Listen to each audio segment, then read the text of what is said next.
Hey y'all, welcome to my channel. This is Straight Facts Commentary where I give you my unpopular opinions in everything pop culture. So please stick around and subscribe for more. Hey y'all, I am back again with another video. And in today's video, I have the City Girls, and I'm going to be speaking about them because they recently dropped an album. And when I say recently, I mean like last night. And oh my good grief, I have opinions, okay, because the album just was not good all in all. Like, as an overall synopsis of it, it was terrible. It was terrible, but you know what? I wasn't expecting for it to be good. So we're gonna get into it. But before I do, if you're new to this video and you're looking forward to this review, I need you to subscribe, okay, if you haven't already. And like and share and comment and all that stuff, but most importantly, subscribe, please. I would be your best friend. I'm gonna be your best friend, and we're gonna be best friends forever together, so subscribe. So before I get into the review, when I review, I do not review entire albums from like the first song to the last song. I just review songs I liked, songs I didn't like, and the overall feel of the album. So the first song I want to talk about, or the intro, was the R.A.W, the Raw intro. I did not like it. It's basically like an interlude, and it was telling you what you're going to expect once you got into the album. And it didn't set me up for success, bitch. That interlude let me know that it was going to be trash, and I was absolutely correct. The interlude basically said it was going to be pussy rap, and I was like, oh, wonderful. So the first song itself that I wanted to talk about was Static featuring Little Durk. It wasn't amazing. It wasn't terrible. It was just like okay. It was actually really boring. So it wasn't the worst song on the record, but it wasn't the best either. It was just kind of a middle ground and just boring, and I don't know, they could have left it off entirely for me. Both the City Girls parts and Little Durk's part were boring as shit to me. So what song I really did love was Emotions by Mooney Long and the City Girls. Oh my gosh. Like, to me, that R&B hit was just like perfect, and R&B just naturally feels so fall to me, and I love that. So that song is really perfect in my opinion as like a fall moving into like the Thanksgiving, and you know, the families all sitting around, you know, in the living room type of song. Like, I could see that being played. Mooney Long is gifted. Her having the harmonies in the background and a nice chorus, a nice hook was perfect. I really think that song could be a single if they played their cards right with it. Maybe if there's a music video attached to it, something like that. That song is really good.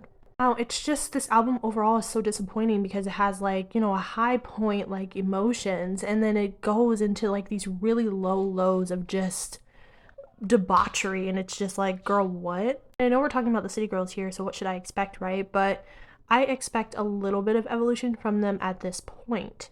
And next, another song I wanted to talk about was this song called Line Up with the City Girls. It was just a solo record, and I didn't like it mainly because of Carisha. So she's kind of doing this like whisper talking kind of chorus and verse, and for me it didn't work for Carisha's voice. It just sounded really weird to me. I didn't like what she was. I mean, I appreciate her attempting to try to sound a little bit different in her flow and her cadence and stuff like that, but like it didn't really work. So it threw off the song for me, the chorus and like how she was trying to sing it or rap it. The beat was really good though, and JT's part wasn't bad, but the whispery, talky tone with Carisha just threw the shit off for me. Then there is another song called Show Me the Money. And I hated that song. I hated that song. Like, that song made me actually like freaking irritated and almost angry. Not angry, but irritated. Like, what the hell is going on? And the reason why I felt so irritated is because the chorus was so bland and monotone. Like, JT's voice had like a zero inflection. It was so bland and monotone, and just show me the money, show me the money. I did not like that. If you listen to it, it just sounds like she didn't even want to be there singing it to me. It just, the way she was singing it was just like, you could have said it in a way that made me like want to listen to it. I don't know, it just seemed like very bland and like, I did not feel like being in the studio today, but I had to hurry up and do this chorus, bitch. Like, that's what it sounded like. And I was annoyed because it's like, ugh, are we gonna talk about anything else besides show me the money and coochie lips this and big booty that and this and that, you know? And it's the City Girls. I get that. They are the pioneers of, taking nigga money and run. I get that and I appreciate that about them. But at the same time, I was hoping for a little bit more versatility in this album in general, like a little bit more subjects touched or things like that. And that's just not what I received. Carisha's verse, child, I don't even remember it. I don't remember anything Carisha said on it. I barely remember anything JT said on it. The chorus just made me so angry. Um, another song I wanted to mention that, again, I didn't like was Fancy Ass Bitch. And that was featuring Juicy J, which I don't hate Juicy J, and I actually didn't hate his part. His part was only okay, but it wasn't awful. They sampled the International Players Anthem with UGK, and I didn't like that sample. I love that song. That's a really good song. I actually grew up listening to UGK, and I grew up listening to that song a lot. It's one of my father's favorite songs. But my problem is, it was a poor use of a sample. The sample is good. It's a good song, and they kind of just have the beats and everything like that sitting on top of the song instead of taking that sample and transforming it into something new and making it their own. And that's what I really hate about sampling nowadays, is they just take classic songs and completely ruin them. And this song was, it didn't do the sample justice, is what I'm saying. So that really annoyed me personally because I love that song. So to hear it being remixed or repurposed in such a poor way was just disappointing. Good Love was a single with Usher that was dropped months and months and months ago, way before we knew there was going to be an album. There's also a music video to it. I wasn't going to talk about it, but I feel the need to talk about it now because it's one of the better songs of the album, and I really liked that song when it came out. But it didn't get a lot of love, even with Usher being, on the record. Usher being as big as he is, I thought it would kind of help propel that, the song, and I thought the music video would also kind of help propel the song as well. I really, really, really loved it, and I wish, again, most of the album sounded more like Emotions and Good Love with Usher. Me realizing this is realizing they sound good with features that are R&B, inspired. The songs with the R&B artists on them, they sound really good next to.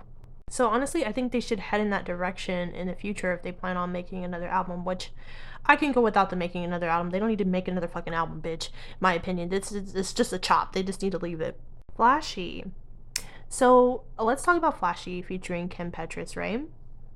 So I don't love it, actually. I do not love it. I don't think it's better than Emotions. I don't think it's better than Good Love, okay? But it's a pop song, and Kim Petras can make a good pop hook. She has a great voice, okay? She has gotten a #1 with Sam Smith, so it's possible that her voice on something could send them somewhere.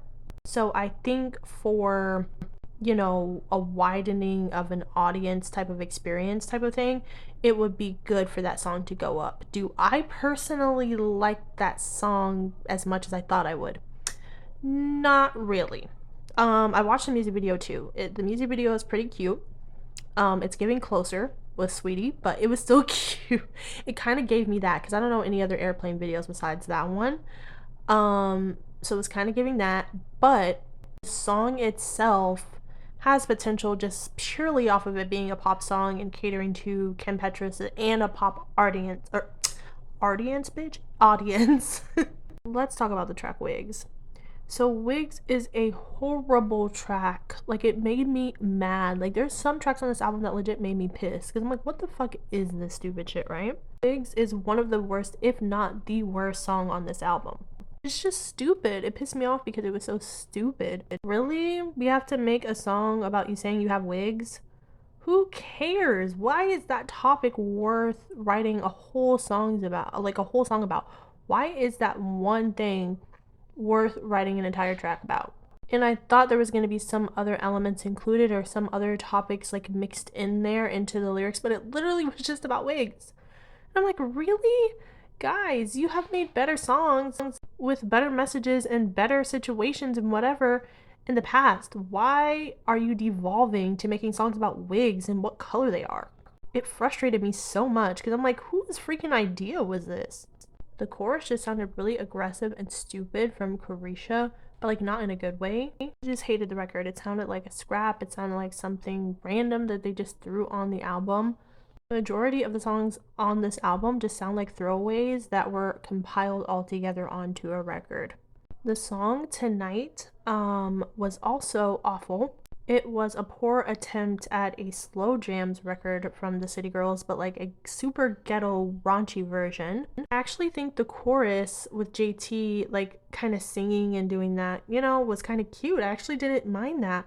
But the verses between the both of them ruined the song. It was literally word porn. It was like porn, but just like talking or rapping, if whatever you want to call it, child. It but it was awful though. Like it was just I hated it. I hated it, and I was cringing the entire time I was listening to it. I was like, who is seriously listening to this? The worst line of that song by far, and on the entire album, was by JT on Tonight when she was like, "Pussy on his nose on my period, Rudolph."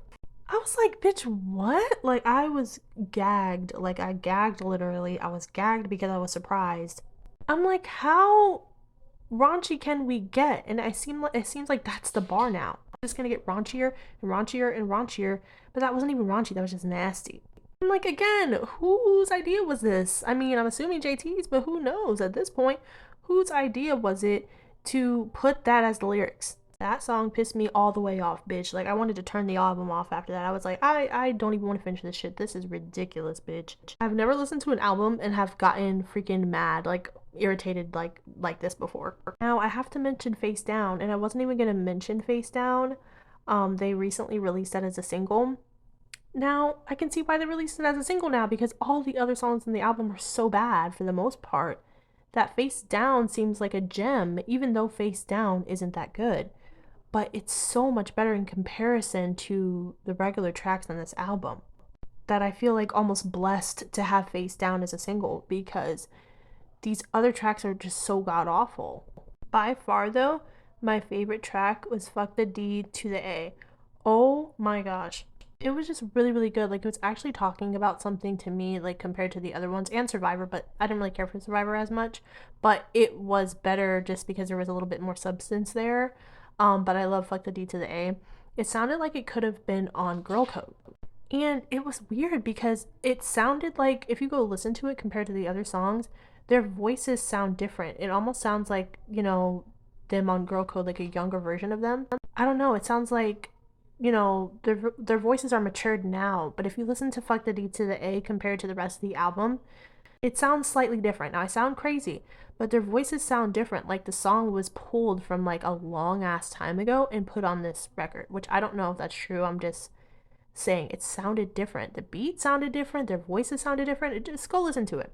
Go listen to it again and tell me if I'm crazy. But that was my favorite song. I loved that song. It made me so happy because it felt like something familiar. It took me back to like the beginning of the City Girls days and like the Fuck That Nigga days and like Girl Code and stuff like that. I'm not even gonna get into no bars because we already know that song's a smash and that was released already. Now, if this album sounded more like No Bars, Fuck the D to the A, Survivor, Emotions, like we would have like a solid project. But so many of these songs were like, I'm on a high and I'm like, this song is incredible. And then I'm on a very, very, very low where the song is god awful. And it's like, how did you pick both of these songs to be on the same project type of thing? So, all in all, that's majority of my review or feelings of the album from the songs that I picked. And all in all, I'm disappointed as hell. With the exception of probably like 3 songs that I really, really, really love. Everything else can get the fuck on. I don't think they need to make another album. I don't need that. But I am looking forward to JT's EP that she had made us aware of in an interview that she had. There's still hope, but it's definitely more in JT going solo and her really getting into her musical ability. I'm not saying Carisha ruined the entire album or something like that, because there were some songs that, or verses that JT did that were trash too. Like, they were both equally trash on this album. So it wasn't just like to blame JT, or not to blame JT, to blame Carisha. There were things that JT said that were trash. There were things that Carisha said that were cringe. There were things that JT said that were cringe. Or just things that were plain unnecessary. So it goes on both of them to why this album is trash. But tell me what you guys think. Obviously, I want to know. And I'll see you in the next one. And also, let me know what other things you'd like me to review. I love music. I love checking out music. And, I might not love the song you suggest, but I might love it. Who knows? And you get a review video out of it. So let me know. And I'll talk to you next time. Bye.